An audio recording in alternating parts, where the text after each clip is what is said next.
اللہ اللہ اللہ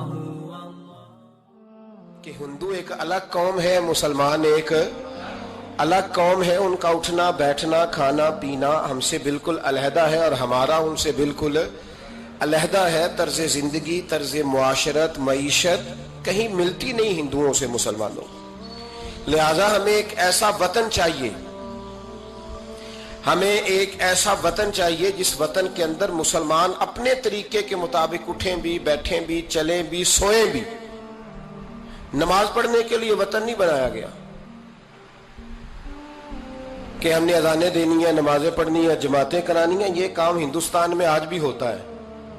وہاں مسجدوں میں اذان بھی ہوتی ہے، جماعت بھی ہوتی ہے، تلاوت بھی ہوتی ہے، مدارس بھی ہیں، مساجد بھی ہیں، عربی ادب بھی ہے، سارا کچھ ہے. وہ پریشان کرتے ہیں، اس سے قطع نظر کرتے ہیں، وہ تکلیف دیتے ہیں، لیکن پابندی نہیں ہے. یہ سارے کام وہاں بھی. پاکستان نماز کے لیے نہیں بنا، پاکستان تلاوت کے لیے فقط نہیں بنا، پاکستان نبی پاک کے نظام کے لیے بنا ہے کہ کچہری میں حضور کا دین نافذ کیا جائے گا، اسمبلی میں نبی پاک کا دین نافذ کیا جائے گا. حضرت عمر فاروق رضی اللہ تعالیٰ عنہ کے طریقوں کے مطابق حکمران اس ملک کو چلائیں گے. اس لیے پاکستان بنایا گیا تھا. اب تو کوئی یہ نعرہ نہیں نہ لگاتا، کوئی جماعت بھی یہ نعرہ نہیں لگاتی جتنی سیاسی جماعتیں ہیں. حالانکہ پاکستان کا نعرہ آج بھی ہر آدمی کو پتا ہے کہ پاکستان کا مطلب کیا؟ لا الہ الا اللہ محمد رسول اللہ صلی اللہ تعالی علیہ. لیکن کوئی بھی سیاسی جماعت اب اس نعرے کو لگانے کو تیار، بلکہ اس نعرے سے کامتے ہیں سیاسی حکمران. ان کو ڈر آتا ہے، ان کو پتا ہے کہ جب پاکستان کا ترجمہ لا الہ الا اللہ محمد رسول اللہ ہوگا تو سب سے پہلے ہمارے لیے مشکل بنے گی. ہمیں سب سے پہلے احتساب کے کڑے مراحل سے گزرنا پڑے گا. پاکستان دیکھیں نا، جمہوریت کے لیے اگر پاکستان بنا تھا تو جمہوریت تو میں ہمیشہ کہتا ہوں ہندوستان کی جمہوریت آج بھی پاکستان سے بڑی مستحکم ہے. ایک دفعہ بھی وہاں ڈکٹیٹر کی حکومت نہیں آئی. تو یہ جو ہمیں بتایا جاتا ہے، سبق پڑھایا جاتا ہے، ہماری نوجوان نسل آج تک ہر آدمی آتا ہے. میں نے کافی دن پہلے بھی کہا تھا، شاید رمضان میں میں نے یہ بات کی تھی کہ لوگ ہمیں نئے نئے نکات دیتے ہیں. کوئی 10 نکات دیتا ہے، کوئی 14 نکات دیتا ہے، کوئی 16 نکات دیتا ہے. ہمیں ضرورت نہیں تمہارے نکات کی، اس لیے کہ ہمیں سارے نکتے خطبہ حجت الوداع پہ نبی پاک نے عطا فرما دیے صلی اللہ تعالی علیہ وسلم. کسی نکتے کی ضرورت نہیں ہے، ہم حاجت نہیں محسوس کرتے. جب کوئی پارٹی منشور دیتی ہے، دستور دیتی ہے، تو میں تو حیران ہوتا ہوں کہ کیا کر رہے ہیں یہ لوگ. ہمیں ضرورت نہیں کسی منشور دستور کی. سارے منشور، سارے دستور، سارے قانون، ساری باتیں آمنہ کے لال ہمیں عطا فرما گئے ہیں، ضرورت نہیں ہے. پاکستان بنا تھا دو قومی نظریے کی بنیاد پر. نظریہ کیا ہے؟ لا الہ الا اللہ محمد رسول اللہ صلی اللہ تعالی علیہ. حکمران اس کو بھول گئے اور انہوں نے قوم کی ذہن سازی اس طرح کی، میڈیا کو ساتھ ملا کے بچوں کا ذہن اس طرح کا بنایا کہ قوم بھی تیار نہیں ہوتی. نظام مصطفیٰ صلی اللہ علیہ وسلم کے لیے قوم تیار، حالانکہ کافر کو آپ کی نماز سے کوئی مسئلہ نہیں. یورپ میں کبھی پابندی لگی ہے کہ مسجد نہ بناؤ؟ کبھی وہاں کسی نے کہا ہے قرآن پاک نہ لے کے آؤ؟ کبھی کسی نے کہا ہے؟ وہاں پابندی نماز پہ نہیں ہے. ان کو ڈر تو نظام مصطفیٰ سے آتا ہے کہ دین نافذ نہیں ہونا چاہیے. تو میرے بھائی، پاکستان ایک نظریاتی وطن ہے. جتنا دوڑ سکتے ہیں میں اور آپ دوڑ لیں، جتنا دوڑ سکتے ہیں. جہاں تک یہ قوم بھاگ سکتی ہے بھاگ لے. یہ اس چہرے کو اپنا لے یا اس چہرے کو اپنا لے یا اس کو آزما کے دیکھ لے. چونکہ اس وطن کی بنیاد کلمہ ہے تو یہاں سکون بھی اسی وقت آئے گا جب حکومت بھی کلمے والے رسول کی آئے گی صلی اللہ تعالی علیہ وسلم صلی اللہ تعالی. اور اسلام ہر جگہ یہ بتاتا ہے کہ ملک کس کے ہیں؟ اللہ کے. تو نظام کس کا ہونا چاہیے؟ اللہ کا، اللہ کے دین کا. پاکستان اس نظریے کی بنیاد. دنیا کی سب سے بڑی ہجرت ہوئی تھی جب پاکستان بنا تھا. دنیا کی سب سے بڑی ہجرت. 10,000 عورتوں کی عزتیں لوٹی گئیں جب یہ وطن بنا. لاکھوں لوگوں نے جانوں کی قربانیاں دیں. ابھی 15-20 سال پہلے ہندوستان کا پنجاب کا جو علاقہ ہے اس کو کھولا گیا تو ایک کنویں سے ابھی بھی ہڈیاں ملی ہیں جو سکھوں نے کاٹ کر مسلمان کنواں ہی پورا بھر دیا تھا. اس تکلیف کے ساتھ وطن بنا. کس لیے؟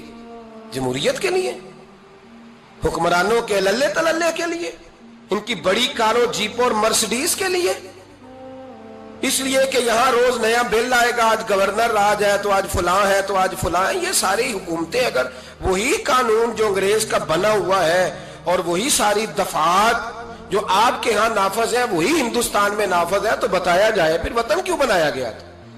پھر کیا ضرورت تھی؟ یہ سارے کام تو وہاں بھی ہو رہے ہیں.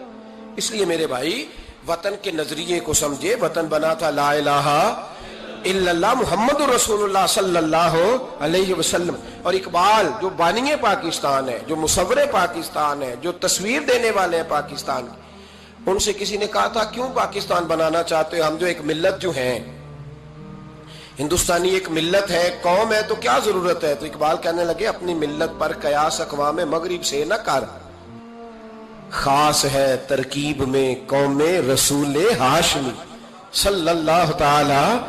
خاص ہے ترکیب میں قوم رسول، بولیے خاص ہے ترکیب میں قوم رسول ہاشمی. نبی پاک کی قوم اپنی ترکیب کے لحاظ سے ہر قوم میں خاص ہے. دین کا نفاذ چاہیے، دین نافذ ہونا چاہیے. نبی پاک ایک اسٹیٹ کے سربراہ بنے تھے، مدینہ منورہ میں حضور نے نظام بنایا. لیکن میں یہ باتیں چونکہ بڑی تفصیل سے کر چکا ہوں، وہ میری ساری باتیں ریکارڈ پر موجود ہیں. آج میں ایک نئی بات آپ سے کرنا چاہ رہا ہوں. رونا روتے زمانے بیت گئے، اب آگے کی طرف دیکھنا ہے. جو قومیں ماضی کی لکیر پیٹتی رہتی ہیں وہ مایوس ہو جاتی ہیں، ان کے جذبے ٹوٹ جاتے ہیں. اب ماضی کو پیٹنے کی بجائے مستقبل کی روشنی کو دیکھنا چاہیے.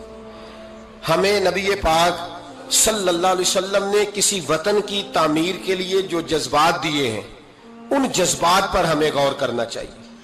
حکمران تو جو کر رہے ہیں وہ تو کر ہی رہے ہیں، اور جو وہ کریں گے وہ بھی سب کو نظر آ رہا ہے، اور ہمیں سمجھ لگ رہی ہے کہ آئندہ بھی کیا ہونے جا رہا ہے. ہم نے کیا کرنا ہے؟ ایک جملہ میں کہنے لگا ہوں، اگر کسی کو تکلیف ہو تو مجھے خوشی ہوگی.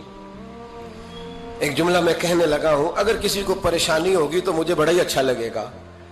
کسی بڑے آدمی کو پریشانی ہوگی تو مجھے خوشی ہوگی. وہ جملہ کیا ہے وہ سن لیں. یہ ملک حکمرانوں کا نہیں ہے، یہ ملک عوام کا ہے.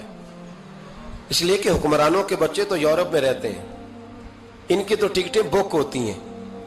جب تک یہ اسمبلی میں ہوتے ہیں یہاں ہوتے ہیں، اور جب حکومتیں ختم ہوتی ہیں تو یہ یہاں موجود.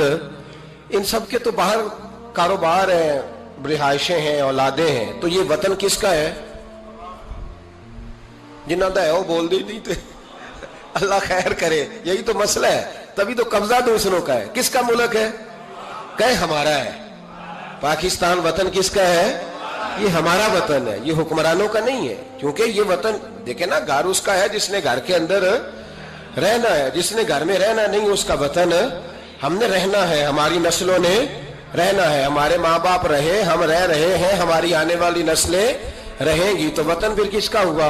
ہمارا. حکمرانوں کا وطن تو ہم کیوں ڈالتے ہیں؟ گھر جو ہمارا ہے تو ہم کسی کے ذمے کیوں لگاتے ہیں؟ ہم اپنے وطن کا خود خیال کیوں نہیں کرتے؟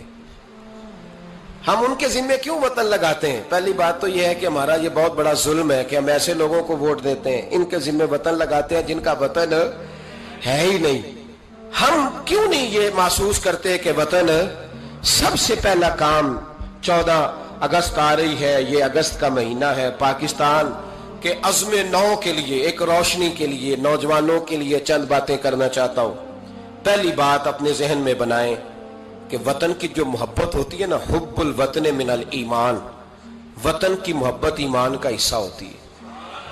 وطن کی محبت ایمان کا، اس بات کو یاد کر لے. میرے نبی پاک علیہ السلام مکہ مکرمہ سے تشریف لائے تھے، حضور مہاجر بن کے مدینے آئے تھے. لیکن بخاری مسلم کی ایک ایسی حدیث ہے جس کی میں نے کبھی شرح نہیں پڑھی، اور میں اس حدیث کی شرح میں کبھی نہیں گیا اور جانا چاہتا بھی نہیں. نرالا رنگ ہے اس حدیث پاک کا. میرے محبوب پاک علیہ السلام مہاجر بن کے مدینے آئے لیکن حضور نے ایک موقع پہ فرمایا سنو بھائی مہاجرین اور انصار کان کھول کے سنو. اب مہاجرین میں شامل کون کون تھے؟ حضرت ابو بکر صدیق، حضرت عمر فاروق، حضرت عثمان غنی، حضرت مولا علی، حضرت مصعب ابن عمیر، حضرت بلال حبشی، یہ سب لوگ مہاجر تھے. لیکن حضور نے وطن کی محبت بیان فرمائی. میرے محبوب نے فرمایا یاد رکھنا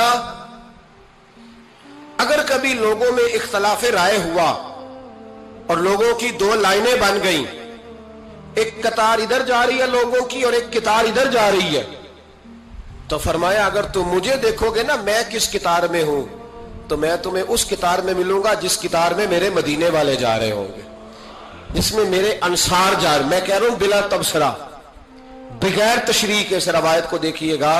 حضور نے اپنے وطن سے پیار کیا اور اپنے وطن کے لوگوں سے محبت فرمائی. میرے حبیب پاک علیہ الصلوۃ والسلام نے وطن سے، حضرت ابو ہریرہ فرماتے ہیں جب ہم سفر سے واپس آتے تھے نا، سفر سے واپس لوٹتے تھے اور مدینہ منورہ کی عمارتیں نظر آتی تھی، مکانات نظر آتے تھے، تو ہم حضور کا جذبہ دیکھتے.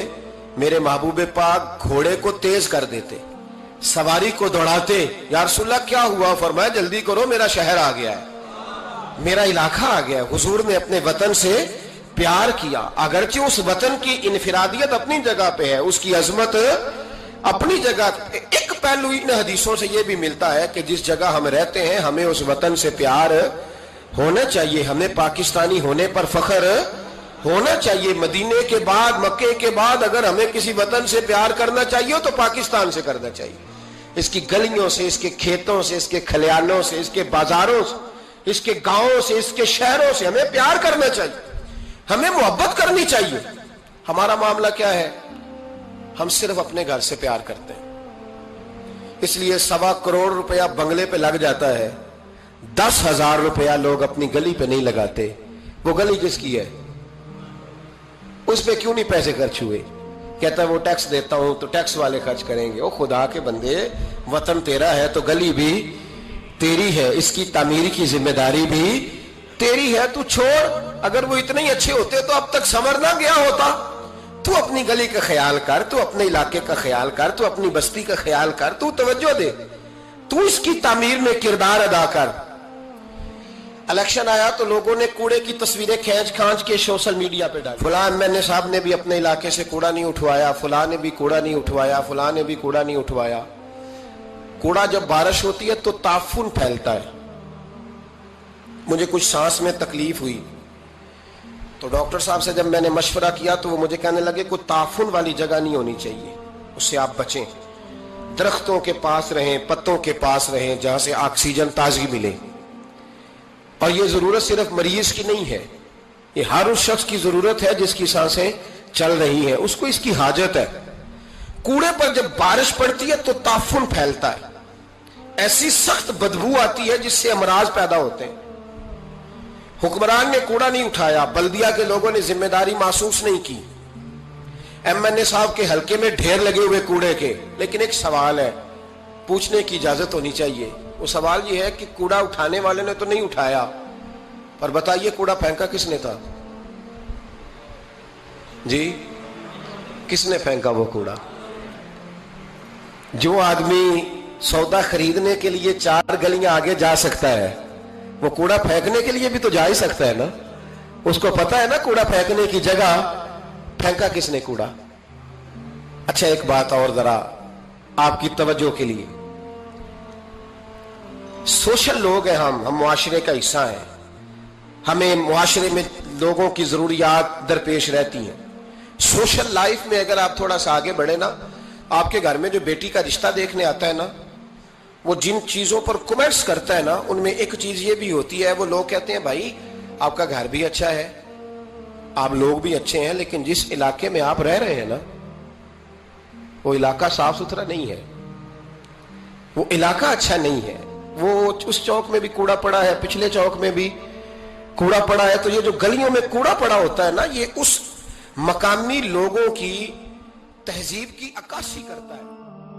اور اگر آپ نے ابھی تک ہمارا چینل سبسکرائب نہیں کیا تو فوراً سبسکرائب کیجئے، ساتھ ہی بیل آئیکن پر کلک کریں تاکہ مزید آنے والی ویڈیو ہیں وہ آپ کو وقت پر ملتی رہیں. اللہ حافظ.